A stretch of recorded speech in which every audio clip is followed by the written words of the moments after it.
Umeona nimemsukuma mpaka amekonda.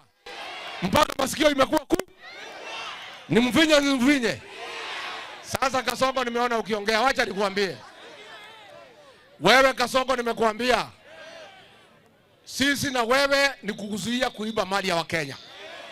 Na kazi yetu ni kukuanika. Ukijaribu kuiba mali ya Kenya tunakutangaza. Sasa nimeona umekasirika vile nilitaka. Mimi nilitaka wewe ukasirike. You lose your temper. You lose your cool. You stop being presidential. Sasa Kasongo amekuja bahari nilikuwa nataka yeye. Ameteremuka chini. He is no longer presidential. Amekuwa mtu ya propaganda na fitina. Sasa haongei mambo ya barabara. Haongei mambo ya maji. Anaongea mambo ya wanawake, mambo ya wasichana, nani hana bibi, sijui nini. Ameteremuka bahari tulikuwa tunataka yeye. Akae hapo. Akae wapi? Sasa nimeona mpaka Kasongo amechanganyikiwa. Mambo imeandikwa na bloggers ya Mathira for 2 years. Content ya bloggers ndio wanachukua kuambia Wakenya.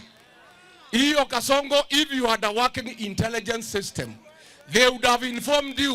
Hiyo propaganda unaongea leo imeongewa mwaka 2 and wananchi have ignored because it's nonsense. Sasa wewe umewacha kuwa president, umekuwa mtu ya kushare content ya bloggers. Ameteremuka chini pahali tulikuwa tunataka. Tumemtoa kuwa rais, amekuja hapa chini habari ya fitina na habari ya propaganda. Akae chini asikae chini. Afinywe asifinywe. Angaishwe asiangaishwe. Hii mtu amekasirika hata anashindwa kuongea. Anaongea mpaka anatoa mate. Nimemfinya, nifinya nisifinye. Nimsukume nisimsukume. So wewe Kasongo, sisi hatuwezi jibu wewe maneno ya propaganda ya social media na mambo ya ujinga.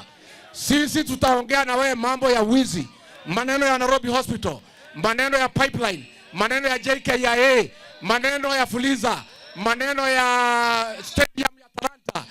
Sisi we want to engage you mambo ya wizi na vile umepora Kenya, na vile uliua watoto ya Gen Z, na vile uliua watu kanisa ya Kiambaa. Those are the things we are going to engage you, not propaganda ya social media.